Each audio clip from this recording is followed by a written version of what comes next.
Bharatiya Janata party हर साल ये कार्यक्रम करती है और इसके पीछे मकसद हमारा ये है कि आने वाली जो पीढ़ी है वो पीढ़ी को किस रास्ते से जाना चाहिए और कैसे भ्रष्टाचार मुक्त भारत होना चाहिए, ये सोच हम यहाँ पे बच्चों के दिमाग में डालना चाहिए।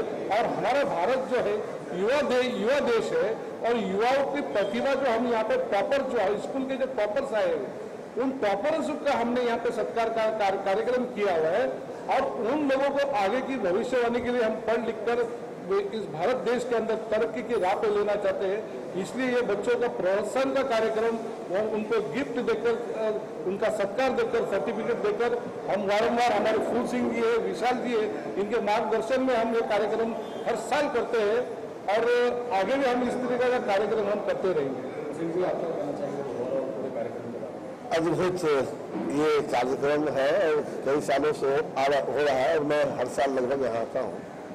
और जो ये बच्चे हैं, अभी मैंने वही थोड़ी देर पहले कहा था कि इंसाफ की डगर पे बच्चों दिखाओ चल के, ये देश है तुम्हारा नेता तुम ही हो कल के, यही तो हमारे भविष्य। और ये जो पारितोषिक होता है, चाहिए जो सर्टिफिकेट होता है, ये कहीं न कहीं इससे बच्चे बहुत ज़्यादा एक्साइटमेंट में होते हैं और वो ये चाहते हैं कि अगली बार मैं इससे और बेटर करूं तो मुझे और बड़ा सर्टिफिकेट मिलेगा, और बड़ा मंच मिलेगा।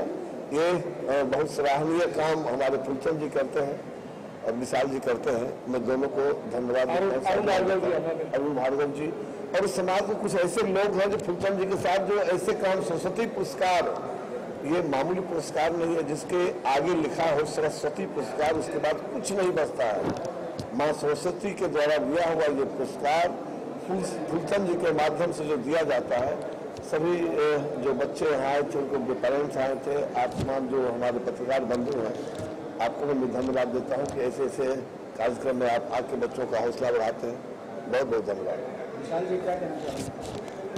मैं आज के दिन तो बहुत ही सौभाग्य का बात है कि आज के दिन हमारे माननीय मुख्यमंत्री जी का भी जन्मदिन है और मुख्यमंत्री जी के जन्मदिन के उपलक्ष्य में उन्होंने कहा है कि किसी प्रकार का पोस्टर नहीं लगाना, किसी प्रकार का फूल मुझे मत देना। तो मैं इस आप लोग के माध्यम से उनको बहुत बहुत शुभेच्छा देता हूं और मैं आग्रह करता हूं कि उनकी उम्र और भी अच्छे रहे और बहुत आगे बढ़े और काम जिस प्रकार कर रहे हैं मुंबई में, पूरे महाराष्ट्र में, उसी तरह आगे काम करते रहें।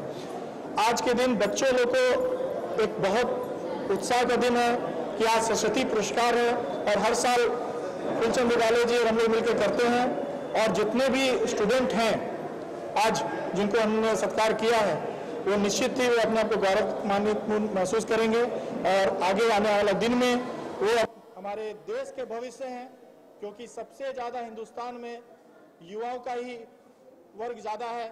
इसलिए उन लोगों को मेरे तरफ से बहुत बहुत धन्यवाद और आगे भी इस तरह से और भी बढ़िया नंबर लेके आगे बढ़ते रहें। ये संयोग कहेंगे या क्या कहेंगे? ये संयोग ही है। ये तो कार्यक्रम भी बहुत दिनों से हो रहा है और कजरी महोत्सव भी हो रहा है। से कजरी महोत्सव की शुरुआत हुई है और ये तो लगभग अभी 15-20 दिन चलेगी कजरी महोत्सव।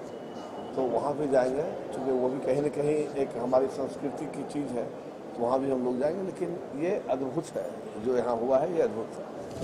चलते चलते आखिरी सवाल, गौरक्षक पे बवाल मचा हुआ है, जबकि पीएम मोदी जी ने भी कह दिया है साफ साफ, देखिए कोई गौरक्षक गौ हत्या के नाम पे कोई कानून हाथ में नहीं लेगा जब हमारे वो संतुष्ट नहीं है। हमारे आदरणीय प्रधानमंत्री जी ने जब ये आदेश दे दिया, ये बात बोल दी है, तो उस पर मुझे कुछ भी टिप्पणी करना सही नहीं हुआ। लेकिन कुछ ऐसे असामाजिक तत्व हैं जो जानबूझ के हमारी सरकार की छवि को खराब करना चाहते हैं।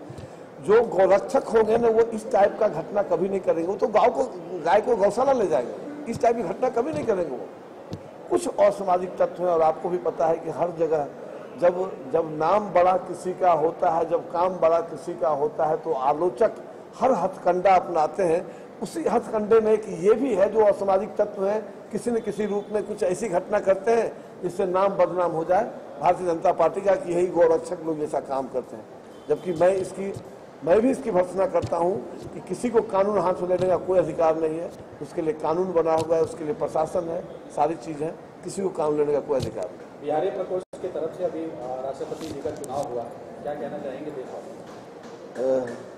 देशवासियों क्या इतना बढ़िया अभी 6 महीना पहले ही वो आए थे अप्रवासी उत्तर भारत एकता मंच के कार्यक्रम में, महामहिम श्री रामनाथ कोविंद जी, और देश को एक ऐसा राष्ट्रपति मिला है जो बाकी जितने भी राष्ट्रपति आए उन्होंने भी बहुत अच्छा काम किया, लेकिन मैं ये दावे के साथ कह सकता हूँ कि ये जो काम करेंगे वो कुछ अद्भुत होगा। इनके राज में जो काम होगा वो अद्भुत होगा। Thank you so much. को मैं बधाई देता हूँ, बहुत अच्छे काम है, ऐसे करते रहेंगे।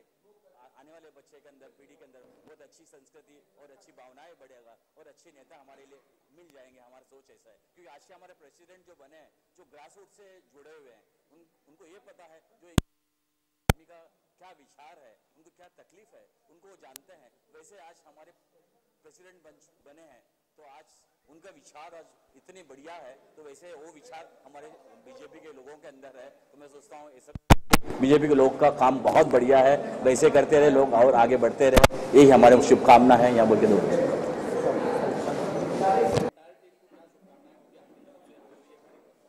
मैं बॉबी वत्स, मैं अभिनेता हूँ और जुड़ा हुआ हूँ भारतीय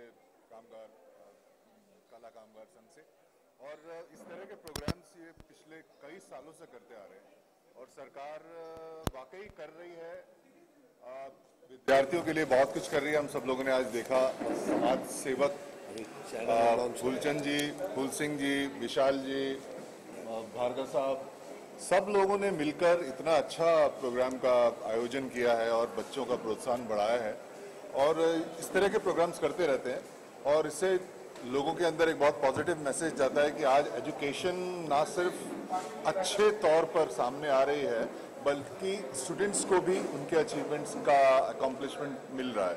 तो बहुत अच्छा कदम है और बहुत खुशी है मुझे, और मैं सबको कॉन्ग्रेचुलेट करना चाहता हूँ। फूलचंद उबाले साहब ने, सुरेश गुप्ता जी ने, जिन जिन लोगों ने, विशाल भगत जी ने, फूल सिंह जी हैं हमारे अध्यक्ष, राष्ट्रीय अध्यक्ष, सब लोगों ने मिलकर इसको हमेशा से सपोर्ट दिया है और बहुत खुशी है आज यहाँ। Thank you so much. And lastly I would like to congratulate mister Fadnavis on his birthday. Thanks a lot. Phool Singh ji, बड़े ही अथक प्रयास से भगत सिंह नगर की अगर बात करें तो पानी, बिजली, गणपत पाटिल नगर, गणपत, हाँ, आपने एक ऐसी, कितना परिश्रम था इसके पीछे और कितनी कठिनाई आई आपको? आप लोगों के सामने मैं एक बात हमेशा बोलता था कि हमारे पूर्वजों ने कहा है कि जब अच्छे कर्म करोगे तो अच्छा फल मिलेगा, और मैंने वही सोच के उतनी बड़ी लड़ाई अपने ही सरकार में पदाधिकारी हो के पार्टी का और अपने ही आमदार से लड़ाई इसलिए लड़ी कि कहीं न कहीं वो मानवता की लड़ाई थी। हमारे आदरणीय प्रधानमंत्री नरेंद्र भाई मोदी जी कहते हैं कि जिसकी जिम्मेदारी होगी जवाबदेही उसी की होगी।